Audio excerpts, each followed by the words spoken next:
episode number 7 already. This is another piper we have on. We've had a 4 pipers, one drummer.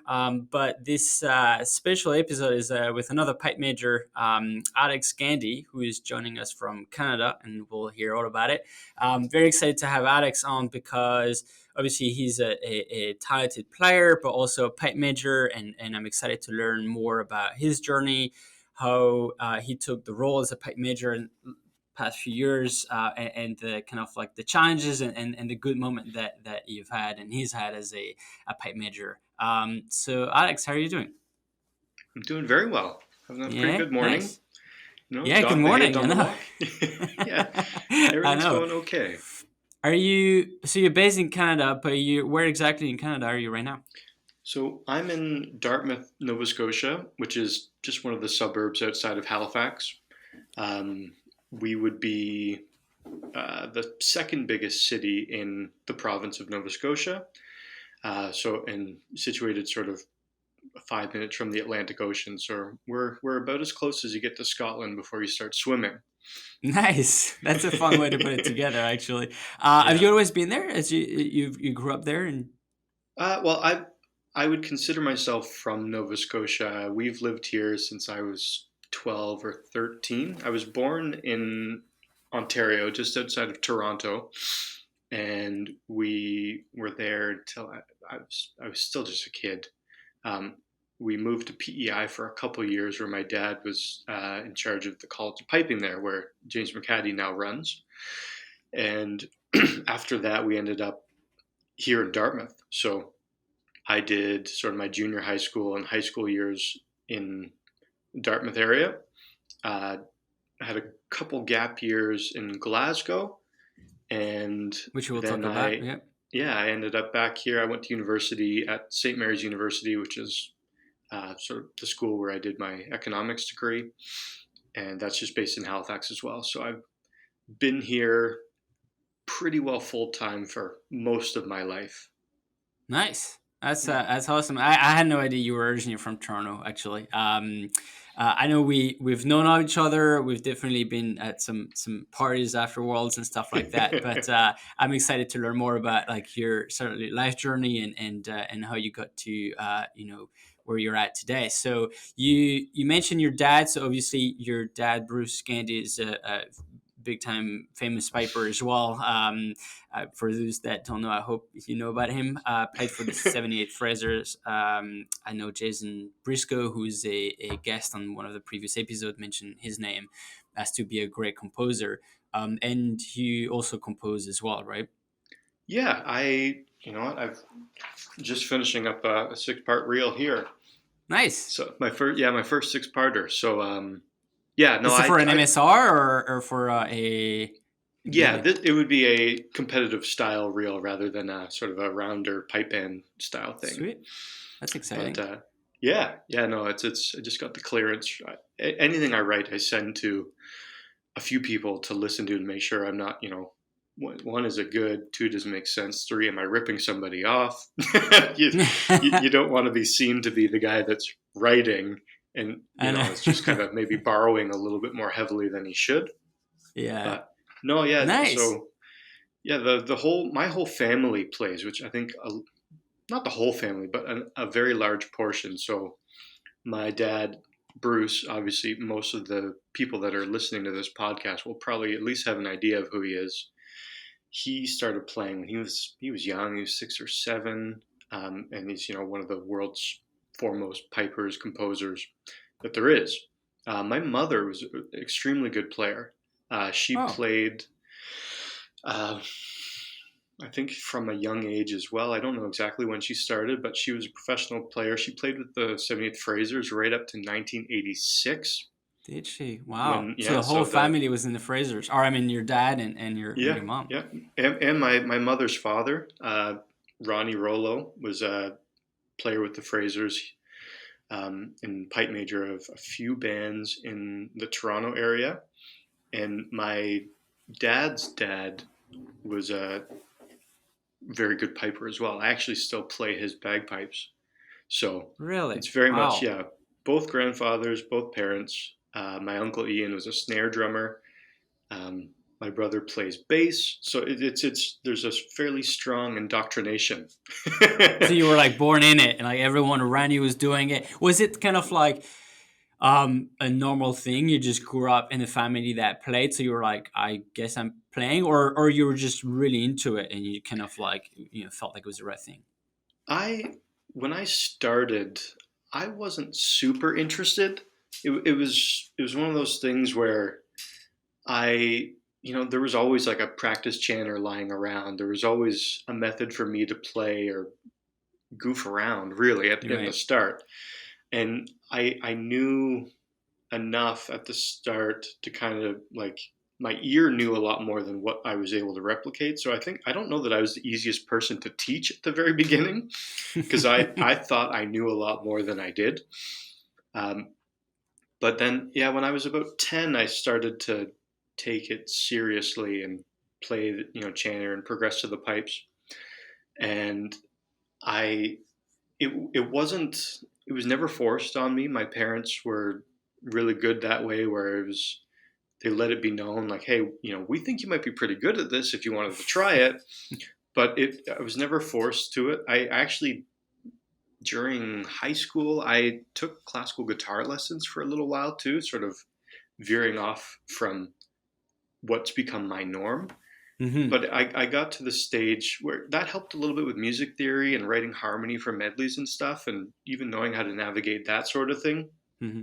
But I never really took it seriously. And I even at this stage, I'll pick up my guitar once in a while, but I would never call myself a guitarist. I'm a person that can kind of play the guitar, whereas I would say I am a bagpiper, like Right, right, that would right. be my Yeah. differentiation. But the parents were both really good about I never felt forced.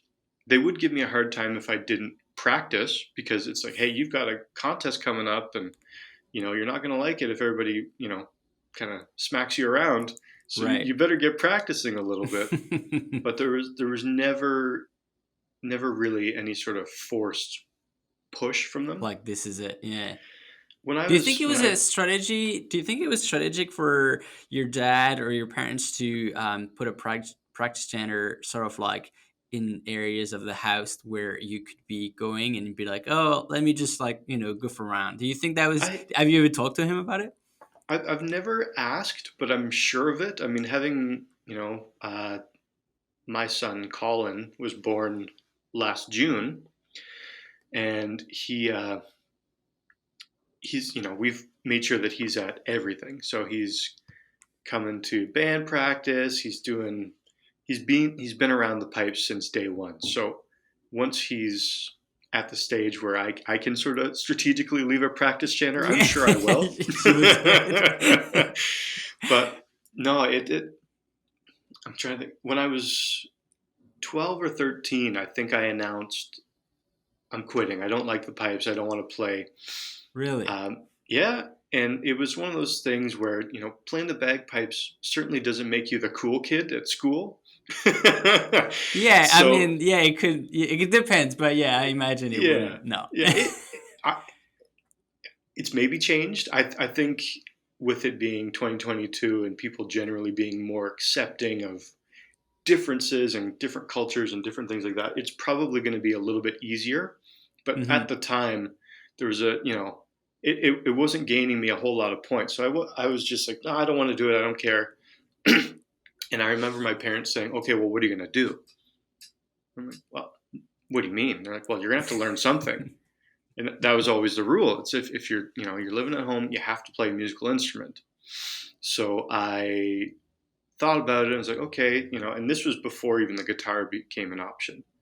But it was one of those things where I remember my mom talking to me. She's like, she knew enough to be like, Alex, we know you don't like being bad at stuff, and you're already kind of pretty good at the pipe. So why don't you just give that another shot? And that was enough because I was just like, I don't want to be taking up something else and start from scratch. Start from scratch, and it takes so much time and effort to be like decent at something, and you're already pretty good. Yeah, imagine it's like, wait, do I go back to zero or do I, just keep at it? And it's funny now to think about it because you're full time piper, right? You teach, and is that what you do? No, I actually.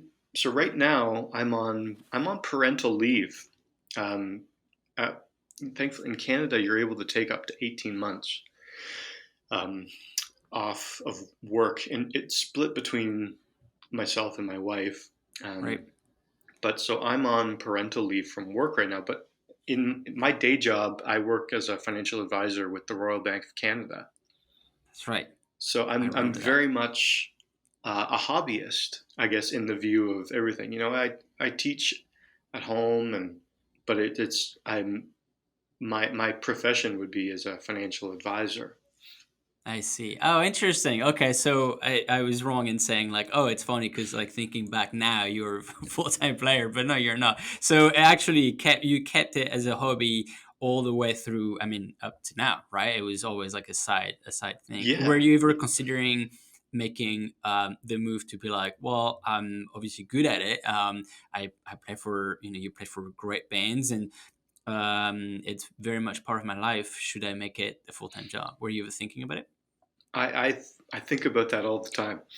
Um, it's one of those things where I think the grass is always greener, and right now, for me being in the stage of my life, having a stable paycheck, having a wife and a young son and a mortgage and payments, that is not it's I feel like appealing isn't the right word, but it's one of those. It's more of a necessity for me where I feel like I need to be in a position where I know exactly what's coming in. Because as a professional piper, if you get a couple cancellations in a week, all of a sudden, your paycheck drops. Hmm. So not and there's pros and cons to the self-employment stuff for sure. And I think in the future it's something I would consider. But even for the sake of building up like a pension so that you can retire at Right. a normal time. Like I don't think I'm someone that will ever fully retire. Like if I got that golden handshake from the bank and I was able to clock out early, I would probably just do piping as Yeah. very much a Yeah. part time because I've been very lucky to always have high level tuition, and I feel obligated to give my time back to piping, ensure that there's sort of that top down flow of knowledge, Hmm. because a lot of piping is you can't write your expertise down in a book. I mean, there's little bits you can do, like Jimmy McIntosh released a Peebrick book with his interpretation of a lot of tunes based on his tuition, but it's still requires sort of a guiding hand. Hmm. So it's I think the best thing you can give someone as a bagpiper is your time. Right. And like actually speaking and being there for the person and showing in person or Well, online. Though. as you know, playing a great 2/4 march, it's hold that more. That's not enough. That's a little too much. Like Yeah. there's a lot of intangible stuff where it's, well, no, we got to lean on that. We're going to bend this one a little bit, and then you roll through that bar. And writing that down would probably be terrible because Yeah. then it's Or you. hard. Yeah. Altogether. Yeah, very hard, and I think it would just lead to people misinterpreting your intent because you can't talk it out. Right. Right. Yeah, that's a good challenge that no one's cracked yet. Maybe something in there that is like how to actually, maybe it's voice recording or but writing is definitely not helpful that way definitely. Yeah, But then it's so funny. I knew you were working at the bank, but I totally forgot about it. But so you kept it a hobby all the way through, but we actually, I think we met each other when you were in Glasgow. If I remember correctly, you were a roommate with someone that was playing for Bogle, a piper from North Scott. America. Yeah, Scott, Yeah, who was based in. He was not Canadian. He was American, I no, think. so Scott's from the Toronto area. He was No going to way. school in Illinois. It, That's he what I actually he missed. actually lives in the Halifax area. He's Does not he? playing much anymore. well, I say, I assume he's not playing much. I haven't heard from him a whole lot, but we ran into each other just a couple months ago. Really nice. Yeah, Yeah, yeah, so yeah. That's how we. I think that's how we properly met because you guys were um, sharing an apartment together. You were playing for FM at the time, and so obviously it was a hobby. But you were like, okay, I want to take it further because playing for FM, you have to be, very much there the whole season. It's not just like a one time a week, little thing. It's a commitment, right? So when was it that at one point in your young career at the time you were like, I'm ready to just move to Scotland and do the whole thing? so I once I think when I was in 10th grade here, I would have been 14 years old, or 14 turning 15. Um, I started taking piping seriously. I had joined the grade one band here locally, and I made it to grade one solos. And my first year in the grade one solos, I I got my butt handed to me, to put it kindly, and it was just, everybody deals with it. I think largely you get into grade one, and people tend to spend 1, 2, 3, 4, 5 years there.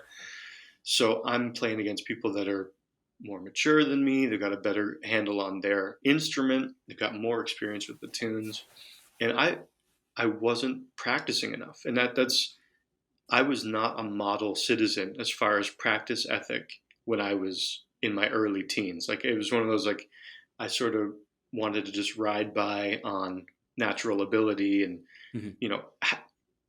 really having my dad being able to set up my pipes and stuff was a huge advantage for me, because it's like, for anyone that plays the pipes, having your instrument going well is 95% of the challenge. So And then it's like, You had Bruce setting up the pipe. That's a nice little trick. I'm I sure. was very lucky to have him there, because it's, even up to me joining FM, I didn't know a whole lot about properly setting up the instrument. So yeah, turned 14, hit grade one, kind of got a real thrashing from everybody, and I was like, okay, I need to practice, or I'm not gonna do well here. So next year would have been, yeah, 15 turning 16 in grade 11, and then grade 12 I was practicing quite a bit more, and it's since then I've really, I don't tend to miss a lot of days.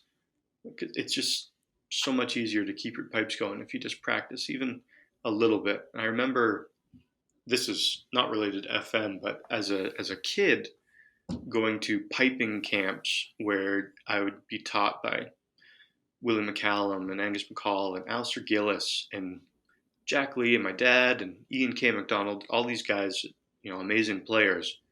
And I'm there as a 12, 13, 14-year-old kid. And I remember going to Willie, and he had graciously given me some of his time privately just to spend. Dad called in a favor, which was awesome for me. And, after a long day of teaching, as a kid, you don't think much of it. But now looking back, I'm like, wow, it's so great that Willie was willing to do that. Mhm. But I remember going, Willie, how do you win so much?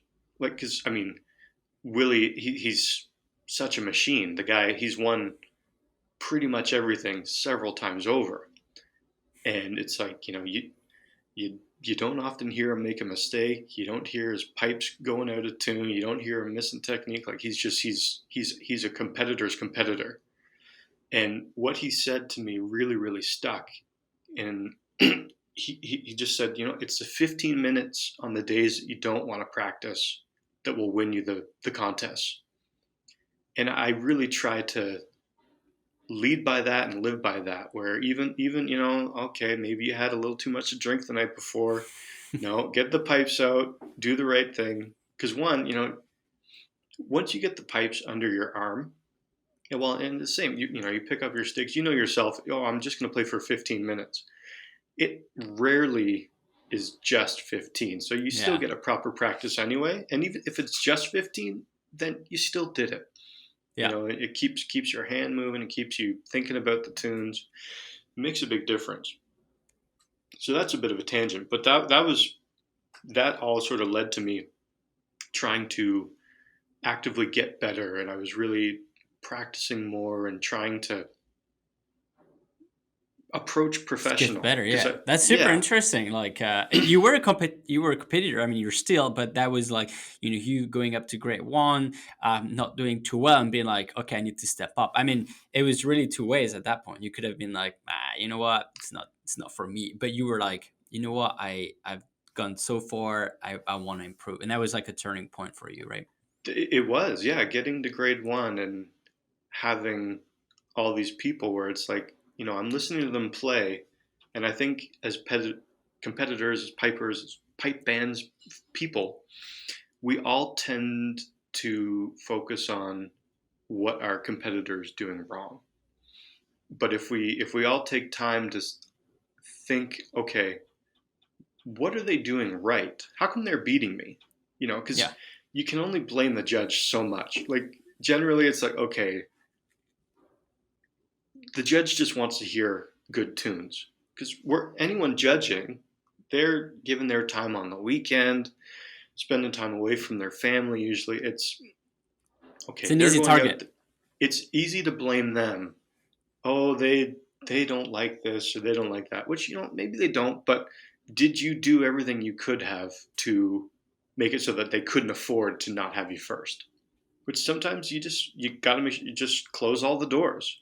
And if someone beats you, great. And that happens. Like if you go out and you think you play your best, but then Stuart Little goes out and plays a barnstormer, what are you gonna do? Like, Yeah. well, that was exceptional. So, hey, awesome. I've got something to strive for next time.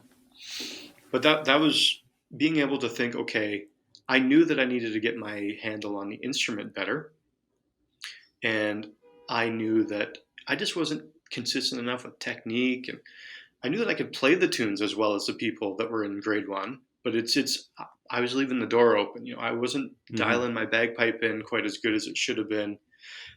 Dropping a couple doublings here and there, just leaving the door open.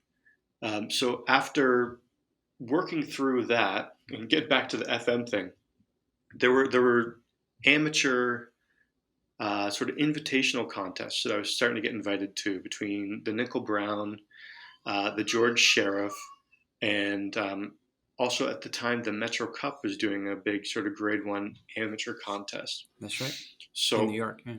yes, yeah. So I was very lucky to sort of meet at that time Alistair Dunn and Margaret Houlihan at the time, or it was just before they got married, I think. So yeah, I would have met Margaret Houlihan, but they're long married now.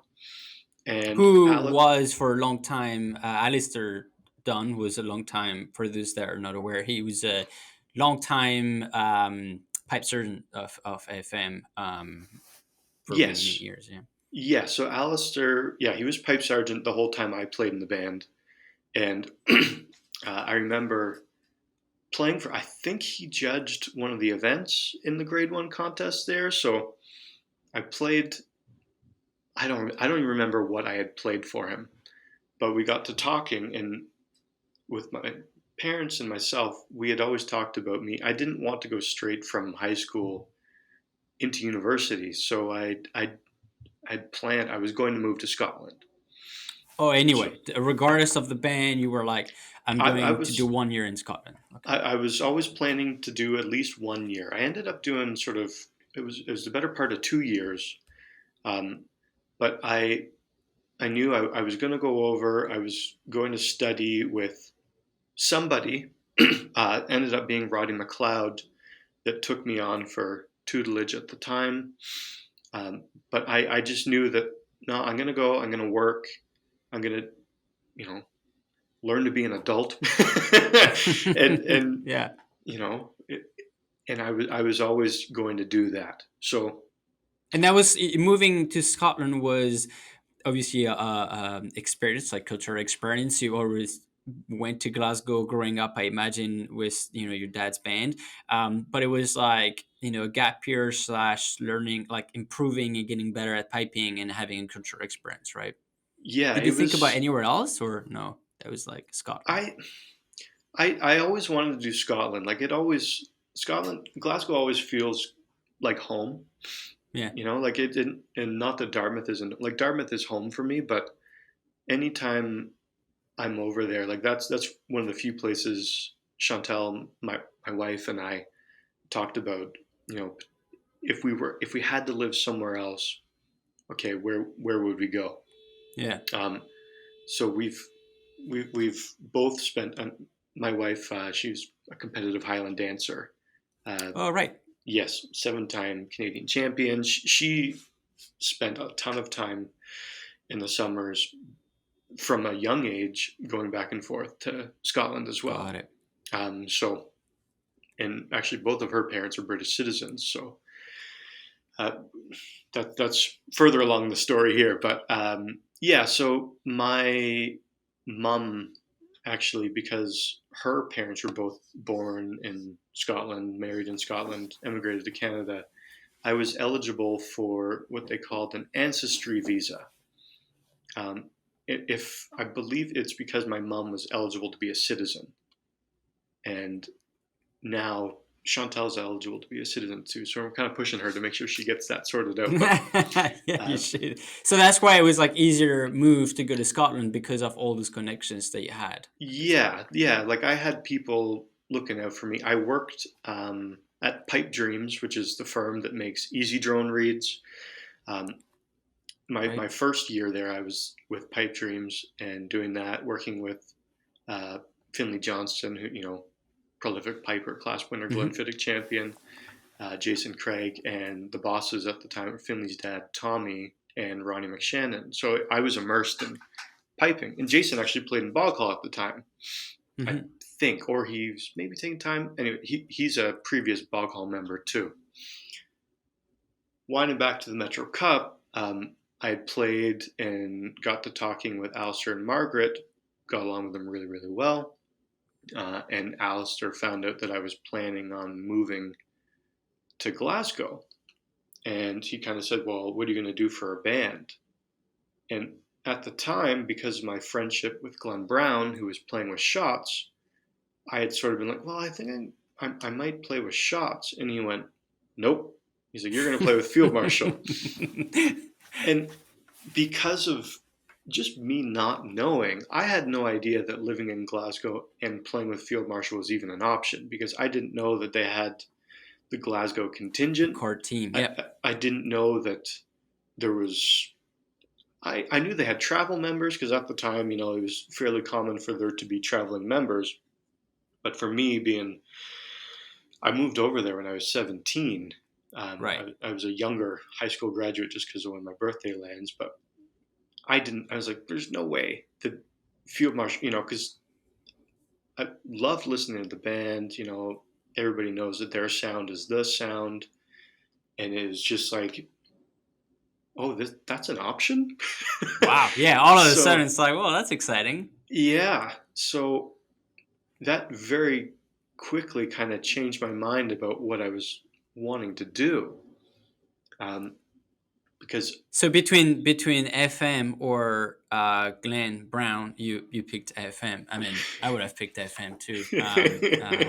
But that is a funny story. Yeah, that's yeah, awesome. he, and I don't know that the shots team was super happy because like the summer before I moved over, like I hitched a ride with them on their bus to a major and stuff, so they Right, you were thought it was all a chatting. done deal, and it was just like, uh, sorry guys, which Hmm. it's, I mean, It's a long time ago now, it's a anyway. long time ago, and I think it my piping journey kind of worked out the way I think it should have, Hmm. um, but and it certainly impacted my understanding of how the bagpipe works because It really changed your perception of like, I mean, running a band, the sound and technique and all that kind of stuff. yes, so for being a guy that grew up with a in-house bagpipe technician, Um, by the time I went over there, I was starting to do more of my own thing with setup and setting drone reads and stuff. But I had only ever played like a Ross, like a plastic bag with a drying system. So I joined Field Marshal, where the only accepted standard is sheepskin and cane drone reeds. And I knew so little about that that I had no idea how far behind I was.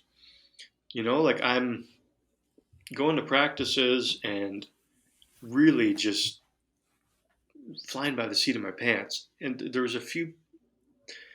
It was an interesting thing playing in FM where there wasn't always a ton of guidance at practice. There was a lot of pointing out what was wrong, which is for an experienced member great, but for me being very very new, your pipes are really unstable, and I'm like, okay, like And you're 17 at the time too, right? yeah, So, I didn't have a clue what was going on. Just so I outsourced a bit of it. I got a lot of help from Ryan Canning. I still remember he gave me his bass drone read out of his pipes, and he got a new one going because I was having such a hard time getting a consistent cane bass that would start every time. And at the time, you think nothing of it, and now I go, man, giving up your good bass drone read for someone that's brand new, you don't really, he didn't really know me. I'm a rookie coming in, right. messing up their practices, making the sound go bad because my drones are howling. And he's an experienced, like he had been there for years at the time. Yeah. A great team. I mean, when you think, players to player, like it was a very solid core. At the time, the Glasgow contingent was really quite strong, and I was lucky to have a lot of them looking out for me. I mean, I even from a simple aspect of like, I didn't always have a ton of money. I wasn't making a lot of money, between rent and paying your bills. It's like things were pretty tight. So a guy like Donald McPhee would always offer to buy my lunch, because he would see that I'd be like, I don't know if I can afford to go have this sandwich here. Stuff like that. Like it right. Means a lot. It means more and more as I get older and realize what they were doing for me. And, a lot of guys making sacrifices. I got a lot of help from Ryan Canning. And it was quite often, Ryan was he was quiet with his knowledge. Not quiet as in not sharing, but he was really good at passing things on without me really knowing that he was coaching me. Mike Fitzhenry at the time was really, really helpful. He taught me how to tie a tie. Like that, I didn't know how to tie a tie, and I still to this day no. Mike Fitzhenry taught me how to do it. Obviously, Alistair Dunn was really helpful. It was very interesting with Alistair. He was always like A and B. When we got to band practice, he wasn't my friend. He was nobody's friend. He was the pipe sergeant, and he was there to bring out the absolute best and make sure that things were perfect so that when we went to Belfast for practice or showed up for any contest, he wasn't, because, he was in charge of that Glasgow group. And there'd be times where, he would just, Alex, it's not very good. This needs to happen, blah, blah, blah. And it would be, I would have been 18 by the time things were really ramping up. It would be hard to take because it's like, here's this guy I look up to so much, and he's just telling me I suck. and it wasn't that literal, but it was enough that it's like, oh man, I'm feeling bad because I'm letting him down. I'm letting the team down. I don't totally know how to fix all of these issues. But then we would go to Pizza Hut after band. And it'd be, okay, so there's Pipe Sergeant Alistair, and then there's my buddy Alistair. Right. Good cup, bad cup. He was very good at separating the two, and I had to get better at it too, which actually helped with me. And I try to do similar things at when I'm running my band now. It's where it's like, listen, if we're in the circle, I'm not your friend. but we have to go out and have a beer after so that everybody remembers that, in the circle, it's not personal. It's what do we need to do to bring the best out. Yeah. And then, okay, now we're all going to be buddies and have a beer after practice. And then that's going to be that. That's super interesting. So it definitely helped you through your career. Like when we were talking about, going to shots or going to FM, but now looking back, that was like a great learning experience for what you're dealing with right now, like the challenges that you have and the process and how to run a band. Yeah. And again, so much of what I was learning at that time, I it was way more than I even knew was going on, Right. which is great because you reflect back and think about it, and you all of a sudden you remember like, wow, like yeah, Ryan did give me his bass read like that. That's no joke because anyone that's ever gotten a cane bass going, it's not always the easiest, and it's like you have to go through 6, 7, 8, 9, 10 many reads sometimes to get one that's going to start every single time.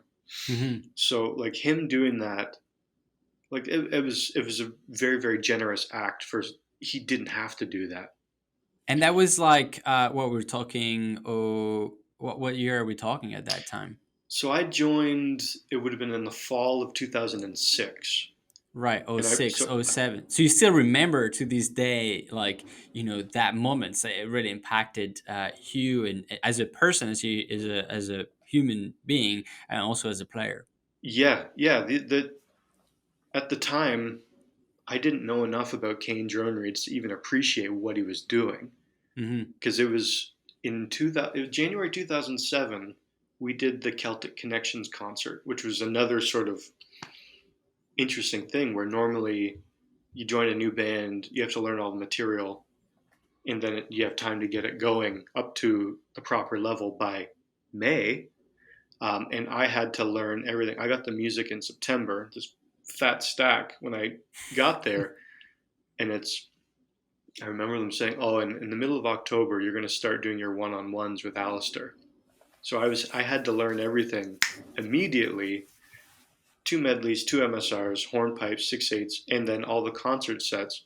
And I was having to play them, just me and Alistair in the basement of the piping center.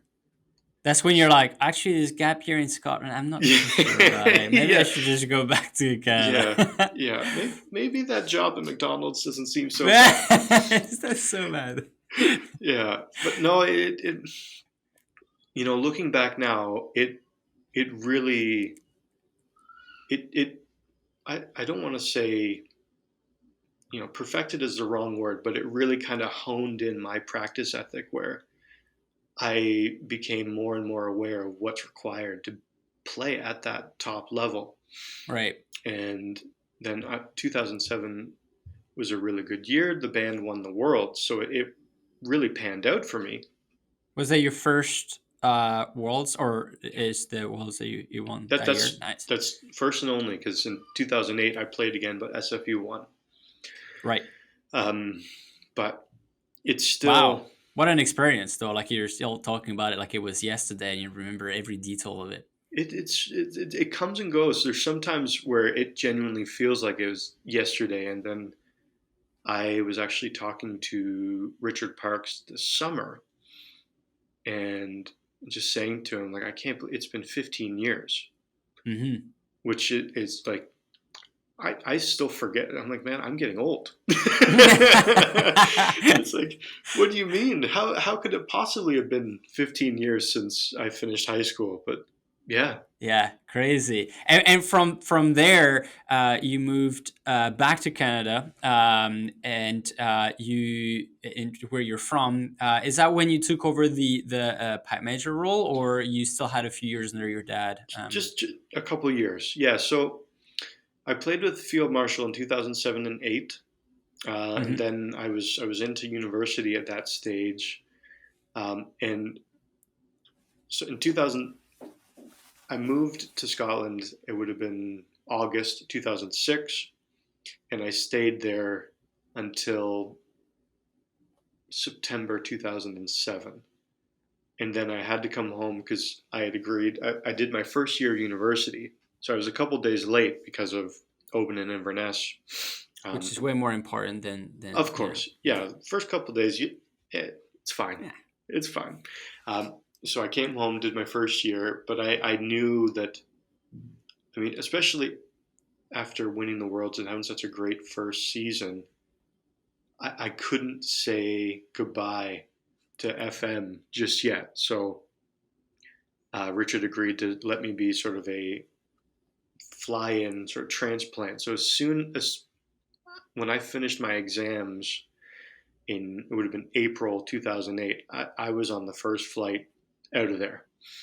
And so Back to Glasgow, right? back to Scotland. Glasgow, yeah. And then that was when I was spending the time with Scott, and we would have met. Got it. So I was, back in 2008 playing, doing solo stuff on the weekends that were available, back and forth to Belfast. And I actually worked with Alistair at RG Hardy's that summer. So it was very good being kind of immersed in all that stuff again. But I knew it was going to become harder and harder as the workload increased. And so I knew before the Worlds, it wasn't one of those, oh, we didn't win, so I quit. That would never, ever impact my decision. But I knew that I wasn't going to be able to do it again, just with even just like the saving required to kind of have your bank account at the stage where you can get over there. So I wanted to tell Richard after the Worlds, and it was just like it was killing me to go talk to him. And so after we played Cowell, which was still a major back then. It was the last one in August, yeah. Yeah, so that was when, after we played, I went out to him. I was like, Richard, I shook his hand. I was like, I really want to thank you for everything. It's like, I don't think I can do this again next year. Just real life getting in the way, and everything was good. I don't think there was any sort of thoughts about jumping ship, but it was two extremely formative summers and not just sort of two extremely formative summers and seasons with the lead up to it all. Right. So I still, in my bio, anytime I'm submitting it and talking about sort of what I've done, it's a huge thank you. It's a big moment. Huge thank you to Richard and the whole team at Field Marshal, because even at the time I didn't realize how much I was being looked after by a bunch of those people. So yeah, that's amazing. And being so young, moving to Glasgow, I mean, even if it felt like home and you had been there before, you're still on your own in a new continent, and with people that you don't necessarily know. So you learn as a person as well. Yeah, and that's exactly it. Just it made me far more aware of the power of money, and you can't just be cavalier and go do whatever you want. Yeah. Made me a lot better as a cook because it's like I can't afford to eat out, and this at the start it's like, man, this is not very good. Just cooking myself bad meals over and over. It's like I need to do something about this. Hey, you're learning, right? So yeah. That's hilarious. It's learning about money and being independent, learning how to cook, and then learning about bagpipes and how to maintain it. Yeah, I mean it was not just on the band side, like being able to spend that time with Roddy McLeod. It was wonderful because he's people are going to talk about Roddy long after you and I are both gone. So it's like being able to say, no, I got to spend time with him. It was really, it was wonderful. Another guy that was really good to me when I was living over there was Rory Grossart, who taught me a lot about cane drone reeds, but also he and his family would take me in and feed me. And the same like Alistair and Margaret, like on a Sunday, I would have dinner with them fairly regularly. And I was working a little bit at the piping center with Rory, sort of with a development band program that they were doing at the time. So um, he looked out for me a lot too. And it's again, at the time you think it's just a guy doing you a solid, but you realize like, man, like having those Sunday meals or having someone look after you, like it makes me do that a lot more. Like Right. I want Now to that make you're sure older, that and yeah, I'm in a position where I can cook food for people, and I know that students don't always have that money. So if there's yeah, people, it's like no, like come and eat, or like let me get this beer for you, because yeah. it It's important. for someone working all the time, it's okay. Okay, you spent $7-8 on that beer, but you just save them $7 or $8, and it makes Yeah. a much bigger impact. And now that you cook really nice meals after your years in Glasgow, then I bet it's a treat. So to anyone living in that side of Canada, should have a meal. It's going back to Rory. It's so funny. We sort of had the same experience then, because roughly doing this is not about me, but roughly the same experience, where I would go to Glasgow to play with the band and had to spend 3-4 months if you want to play re-majors, if you want to practice and all that kind of stuff. And I was working in McCallum, again, competition to RJRD, but I was working in McCallum like a lot of French people. And Rory would drive me from Glasgow to Kilmarnock, literally every day, morning and evening. And it was just like just so nice. It was just like a genuine, I'm doing this for no particular reason. I'm just doing it Yeah, because I love helping people, and it's that means, just again, it's in me. It will stay forever in me as someone that was a big influence and a big person during these days. yeah, it's having people that are doing that stuff just out of the goodness of their hearts. Like Yeah, you know, we can it's both important. agree, like super great guy, and you remember that. Yeah, You know, no, totally. I want to move to I don't want to, I want to make sure I don't take too much of your time, but the conversation is awesome. I hope people that will be listening to it or obviously I can picture '06, '07 FM, Glasgow days, because I was there too, but I hope people can imagine what going to coming all the way from Canada to Glasgow, meeting all those super influential people, playing for one of the best band in the world, the best band in the world at that time, and learning so much. I hope they can kind of picture that and it can inspire them as well. So, but going to now your current role and your position. So you took over the PM pipe major role in it's called 78th, but it's 78th Halifax, 78 right? Highlanders Halifax Citadel. So Yeah. I took over September 2011, I think. Okay. So it's Wow. been Over 10 years. yeah, over 10 Not years making you now. older. We're Oh no not that no old anyway. But no, yeah, the that's the funny. band made me gray. Like it's they all know, and my son maybe isn't helping so much with the little more gray patches coming in, but yeah, it's all fashion, right? Yeah, Exactly. so I I mean, took I'm the over. same. So.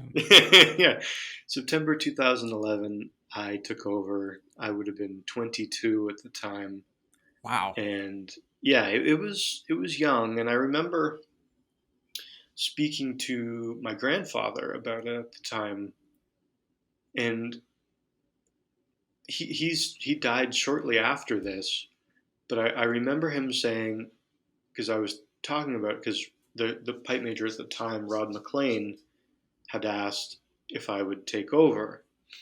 And I had been back playing with the band and being more involved with setting the sound and sort of taking a more senior role without I wasn't a pipe sergeant or anything. I was just a player that was helping, which is great. You need them. Um, and I remember speaking to my grandfather, my mother's dad, and I sort of said, what do you think? And he said, I'm 100% confident you can do it, but I'm not 100% confident that you should. And it made me think, well, what do you mean? And it was totally because, and looking back now, he's right. Like I don't know if me taking it over at 22 was the right thing. It's what happened and it's done, and I think we're moving forward. But the teaching someone to play an MSR is not the difficult part of running a band. Um, Dealing with correspondence, someone telling you, oh, my aunt's cousin's great nephew is having a birthday party, and I can't make band practice, and it's so many people, that are still thinking as a singular when you have to think about the whole picture. And that took me a long while to kind of figure out, because at the time he didn't go into it on a super detailed level, but he I think he could tell that I wanted to do it, and all he wanted to say was just be sure that you're doing the right thing and that it's absolutely the choice, Right. because he's like, if you're going to take over the band, you can't just do it and then bail. He's like, there's going to be people counting on you as well. Hmm. So it was interesting, because most people that I spoke to were like, yeah, awesome. But having someone that I looked up to, and I still think about our conversations, that was sort of enlightening. And after having been in charge for this long now, it makes you think, okay, it's like I get it. I know what he Is was. it the biggest challenge? Like, looking back, was it the biggest challenge that you had? You probably still have, some of those challenges, but was it the biggest challenge when you took over at 22? Was it, okay, I can play music. I'm a really good player. I can teach anyone. Um, but creating this sort of like team spirit and having the trust from people that they can come to band practice, was it the biggest challenge, or you think about something else? Uh, I had it was a pretty seamless sort of handover from Rod, and membership numbers were good, and everybody was fairly in on me becoming the lead. There were a few that wanted more frequently than I was a fan of to sort of bring up, I remember when you were 13 and blah blah blah. And it's like, Ah, right. now's not the time. Like, I get it. You're older than me, and yeah, I'm just the kid. Yeah, yeah, yeah. Okay, let's move on. Um, I think for me, if in all the years, uh, the most difficult part of being pipe major um, is managing personalities and managing people, Hmm. because you can't. The way I approach a correction with person A versus person B, it's not always the same, and learning how to deal with your people, I think, is a, a really important piece of that puzzle that people don't always necessarily think about. Um, there's even this summer past, we had shifted people around. The band was a little bit smaller after COVID. Everything's going okay, and there were several people that, for lack of a better word, were kind of melting because they were standing beside me in the circle, and they weren't used to handling that pressure. And all of a Right. sudden, I'm just, it made me quite annoyed at one time, where I kind of was like, what are you guys going to do if the judge is standing right behind you? If you can't stand beside me, I'm here every week. We hang out at least every Sunday, and then in summer, you're practicing more. But even now, when I'm thinking back on, I try to reflect after each season on, okay, what made me kind of blow up? What made me really angry this year? And taking it to a further extreme, rather than, okay, let's figure out why these people are melting. Hmm. That's an error that I made, and I think if you're just blowing up on people and telling them they're bad, you're not. That's not sustainable. But if you're allowed to get annoyed with people, because on paper, this piper, been in the band since I took over, shouldn't be melting because they're standing beside me. What's changed? What how do I fix this? Rather than just moving him, which I did end up just moving him. But Yeah. it's one of But those it's things where, interesting that you reflect on it, like every season you think about, okay, what worked, what didn't. You have a strategy when you when you think about the band and improving every year, right? Do you do that every year? yeah, I tend to, especially in this time of year where it's like, okay, Open and Inverness is done. I can, thankfully, I'm not able to put my pipes away because I'm going to the Glenfiddich next month. Mm-hmm. But generally, this, when that doesn't happen, this is kind of your downtime where I'm thinking of composing new tunes, new arrangements, writing harmony for XYZ. This is when I do a lot of the thinking, and I do spend a bit more alone time, just sort of sitting in my room or in the basement here. Reflecting. Um, yeah, just thinking about, okay, what worked, what was good, what do we focus on, what do we need to do to ensure that the band isn't static. Um, for us, after COVID and things being shut down for as long as they were, and just with the different lockdowns and stuff, the Halifax band didn't really get like up and running until March this year.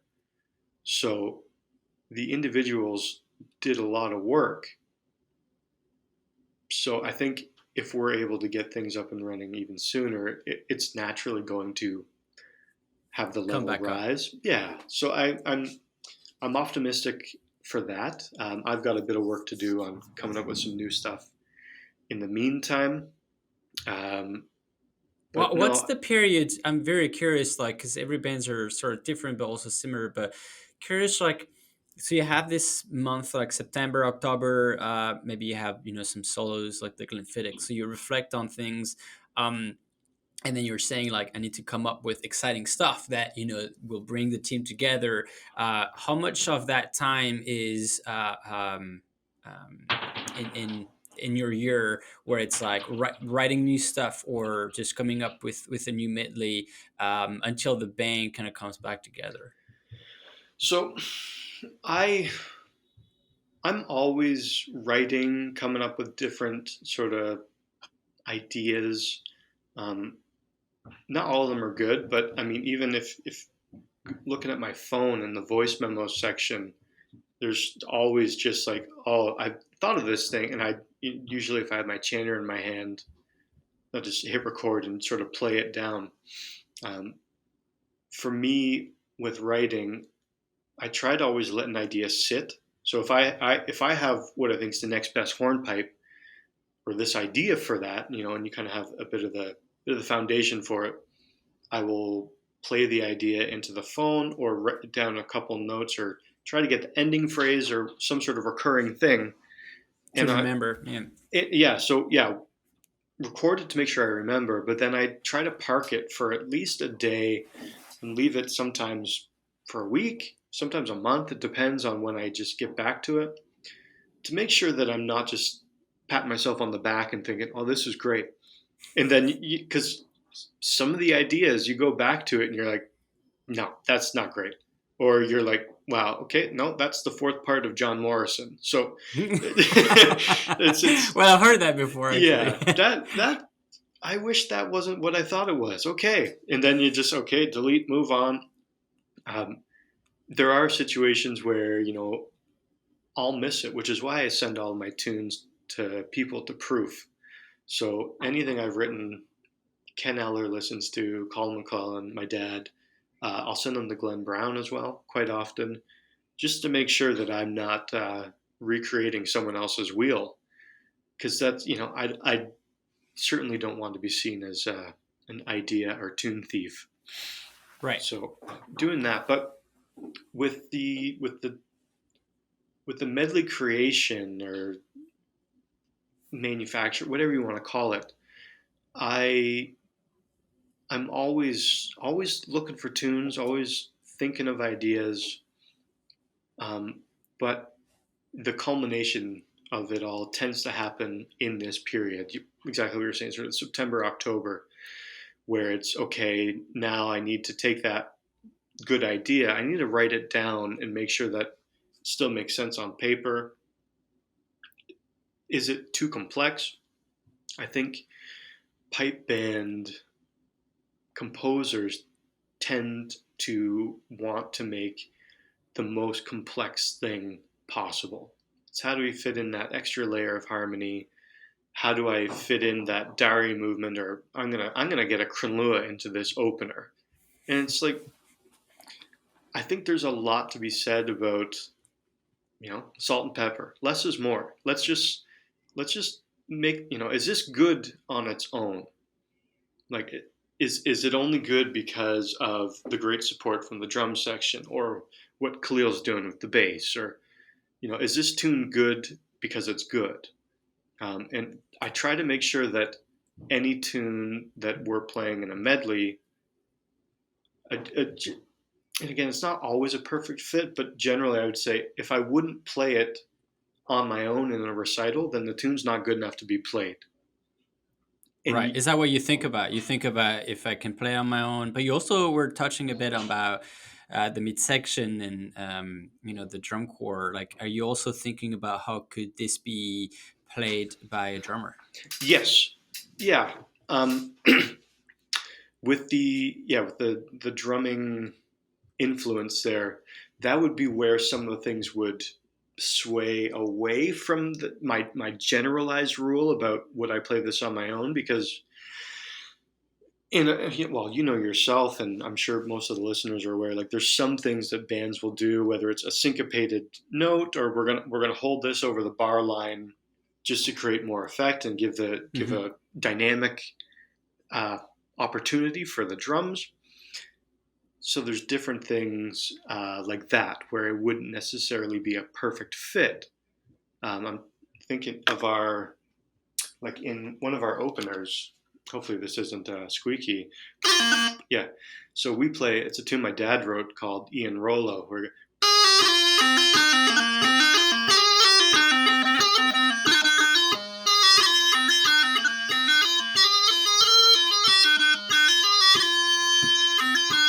And we hold that E right at the end of it. Which, if I was playing that on my own, I would never do that. It won't have the same effect. Yeah, because it doesn't totally make sense to do that without the whole thing.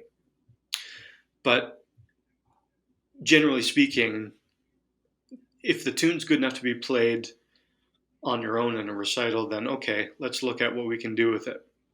Is that your shows? You're like, okay, if that can be played. Do you have like a sort of hierarchy of things that you think about when you put the medley together? Like, okay, can I play on my own? Then has it got enough effect? Is it good for drummers, good ensemble? And then can I clean it up? Like, to not be too busy. Do you have like a sort of like a yeah. For me, the most important thing is that the medley is filled with good tunes. Listening to the Worlds this year, and I don't want to poo-poo on any bands specifically, but there was some where you're just like, what is that? Like, like, what key is that? Who wrote this? What's happening? Like, there's a couple moments, and not a ton, and I don't want to be Mr. Negative about it at all, too, because music is subjective, but there are times where you kind of hear stuff and you go, I don't know about that. Don't you want to listen to maybe one of the next episodes where you'll learn about someone that just said, well, here's what went through my mind when I did it. But that's why I'm having this conversation, because even you, like the process you're having and you playing the tune, which I think was awesome, and the kind of holding the note and everything, there is a reason for a lot of those things, and I'm very curious about it, in your process. Yeah, so those little tweaks, like the holding that note, almost like a secondary attack into the next part or into the repeat of the part, that comes after. But you pick tunes that you love first. And yes, I make sure it has to be a good tune. I think we would tend, and I would say I'm spoiled because, I mean, I'm writing tunes that I think are pretty good and the band likes to play, and it's sort of become part of the band's identity. but also having my father there, one of the best composers ever, Yeah. definitely one of the best alive. And so even we did a sort of a revamped medley this year where we took sort of pieces from a couple and ran them together. Mm-hmm. But we had a moment where getting from that opener, that Ian Rolla that I just played, getting to the jig, I wasn't exactly sure how I wanted to do it because we were going from that opener in E minor, and then the next jig was sort of in B minor, and I kind of go, okay, how do we lighten this up a little bit? Because going minor to minor, sometimes it can come across as a bit of a drag. Mm-hmm. So we kind of flipped this idea on its head where a lot of, well, I say a lot, probably 50% of the bands are doing some sort of reprise where they're revisiting at the end of the medley, going back to their slow air or going back to the opener or whatever, where they've got this long piece and then they've got sort of the double time melody coming through to keep it, and the drummers are typically playing in double, and it comes across exciting, and it happens, I would say, too much, but it happens, and it's something that when it's done well, people love it. So It's very trendy. I very, hear a lot of bands doing it for sure. very trendy. We went, what if we gave a hint of that slower before we got to it? So we have, I'll play for you again here. The chant is right here. So the tune finishes it. And then we switched right into slow air time. And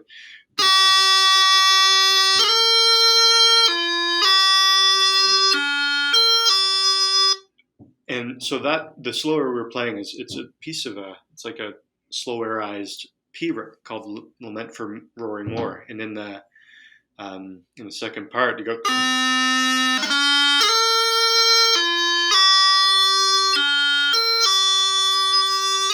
and it moves on. But we kind of went, well, if we did this a little bit, we had slow and then a slow jig and then into the jig, so we get.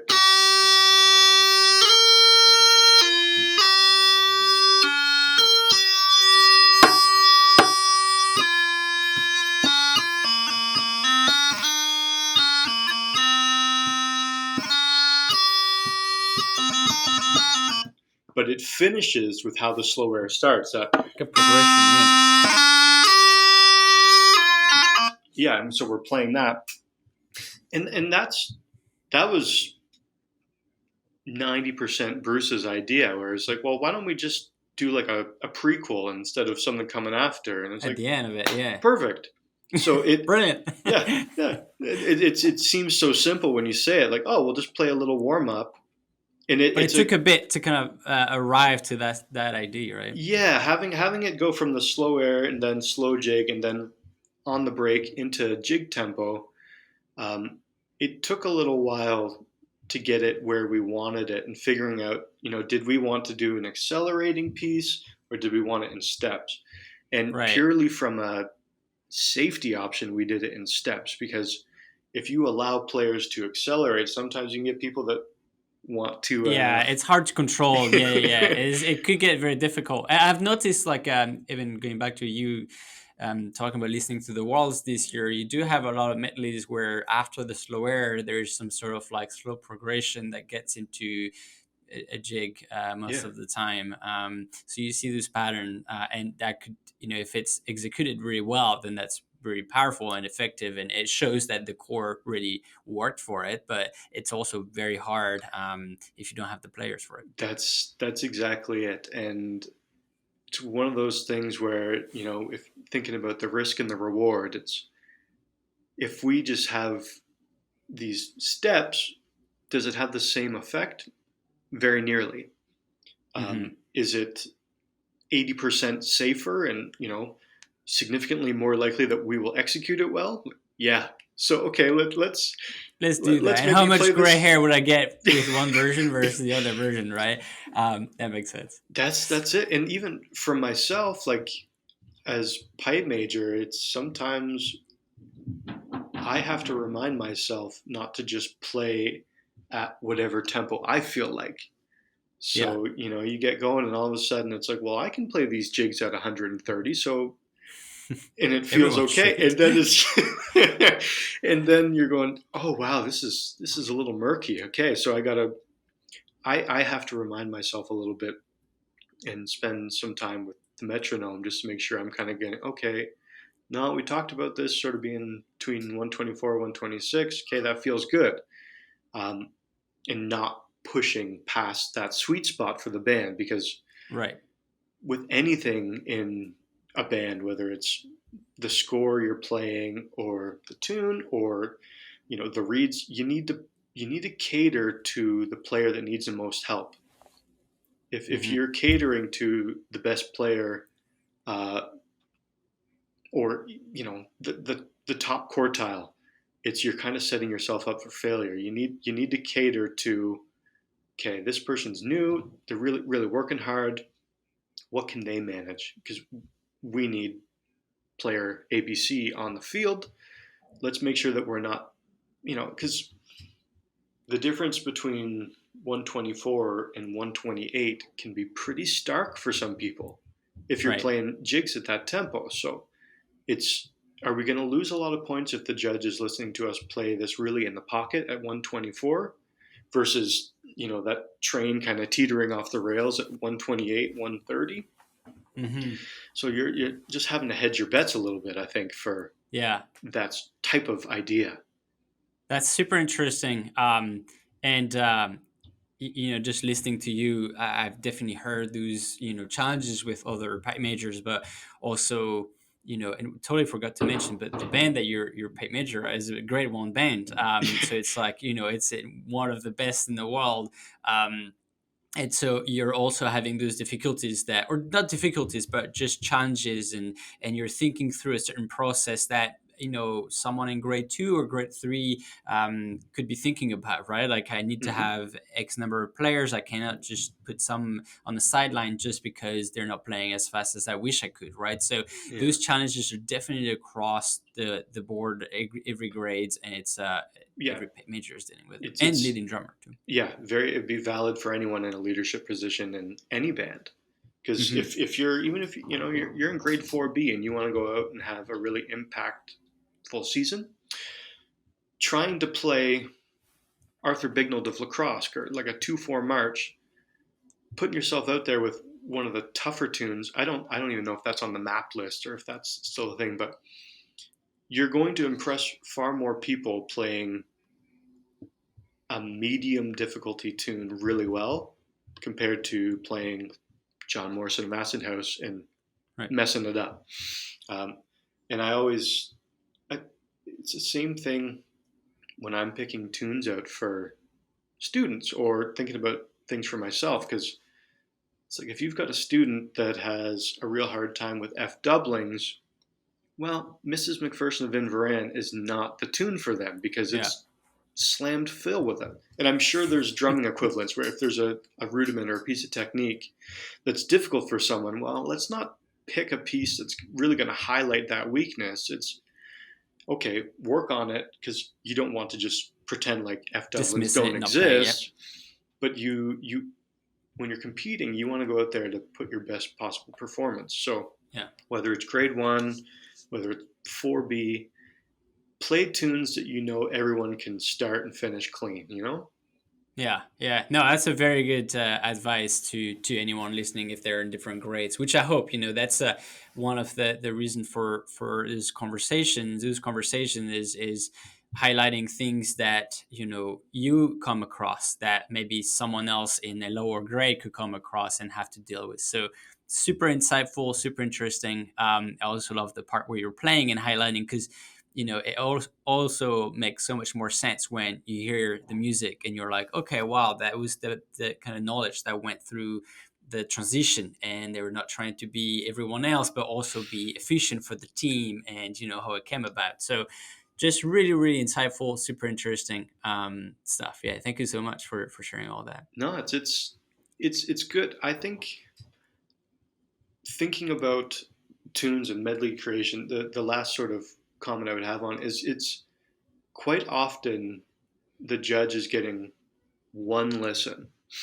So having some of the complexities that we're all capable of adding in sometimes, and I've done it myself where I've thought about doing things that on paper musically make sense, and it's we can do it, but if it's not executed well, it can quickly become murky. But Mm-hmm. when you're playing a medley for a judge, it's one take. You're in and you're out. So anything that adds an element of doubt, and I wouldn't say new tunes because like you don't want. I say you don't. I don't like hearing a medley where I know every single tune. Right. Because it's like no, I want to hear what's happening within that band, within that sort of ecosystem. It's is there someone that's really writing some really good openers, or this person's really great at writing little stretch bass? It's yeah, give them to me. I want to hear them, but it needs to appeal the same way when you hear one of the a new Harry Styles song. You already know the chorus by the time you hear it the last time Yeah, because it's catchy and it's in your head and you want to hear it again because you're going, oh, that like it was musically pleasing. It was simple enough that someone on the first listen is going, okay, I got it. I remember that. Yeah, Yeah. yeah. And I think generally pop music it gets slightly frowned upon. Like it's not, when you think about like your average bagpiper, it's not always like the first thing where they're like, yeah, I love Harry Styles. Oh, can't get enough, can't get enough. But there's a lot to be learned from the way someone on the They radio is approach getting music. their hits heard because it's it's it's like it's like cotton candy. As soon as you have it, you know it, and it's Yeah, like yeah, yeah, I yeah. know it's not good for me, but I kind of want some more. I know exactly. Yeah, that's so true. So one of the takeaway from that is not that you're a Harry Style fan, but that it's important to have something that is simple enough, challenging but simple enough, so that it's catching and people remember it from the Yeah, first time they listen to it. you Yeah, need a hook. Yeah, and I do enjoy it. you Harry know. Styles' new album is great. Little promo on her Yeah. style. Yeah, I see the time. This is awesome. This is the longest conversation I've had, and I felt like I could have just spent another 2 hours just chatting about the continuity of the rest of the medley that you just presented. All the awesome insight on how you grew as a person and musician when you were in FM, but also like how it helped you down the road and to right now. Um, yeah, it's super insightful, super interesting. We're right up exactly what I want to kind of present to more people and share with more people. So thank you so much. You mentioned Glenfiddich, just to wrap it up. Is your next big competition for the next few weeks? Yes. So yeah, thankfully I was able to earn an invite to the Glenfiddich Piping Championship. It's always Awesome. the last October, or the last October, Last the weekend of last October. Saturday in October. So I'm flying back over. And for those that aren't aware, the Glenfiddich, it's the culmination event where you have to earn an invite every single year. There's no like application or anything, and it's the winner of the previous year's Glenfiddich automatic. They're the first invite, so if you win the overall, you're always able to defend your You're back. title. Then there's qualifying events at London and then Oban and Inverness as well. So I was fortunate enough to win the former winners MSR at Inverness, and that earned me a ticket there. So Nice. that it's Congrats. yeah, it's wonderful. I'm it'll be my second time there. I'm really pleased that I am able to go back. And it's just it's such a neat experience. You play in Pitlochry at Blair Castle. Um, Amazing venue. Yeah. it's so great, and I mean nobody's there. There's no bad attitudes. Like it's just everybody's just happy to be there. Semi nervous thinking about being on the stage again, but Mhm. it's not about going there trying to win. It's just no, like you've already done it. Like You've done your part. you're Yeah, yeah, there. It's yeah. just play and see where the That's chips awesome. fall. But No, so I'm very lucky to be going back there, and hopefully the people listening to Piping Talks will tune in and Well, live stream it, because it is live stream. That's right. I was just going to mention you can listen to it live. So people that are listening and we'll be listening to the performances that can listen to you online as well. So good luck for that. I know it's a big event, so good luck. Safe flight, safe travel, but enjoy the playing there. And thank you again for a great hour and a half. Just chatting through random piping stuff. So appreciate your time on it. Thank you so yeah, much. yeah. I think we've definitely got enough here for part two. So we'll have to come back.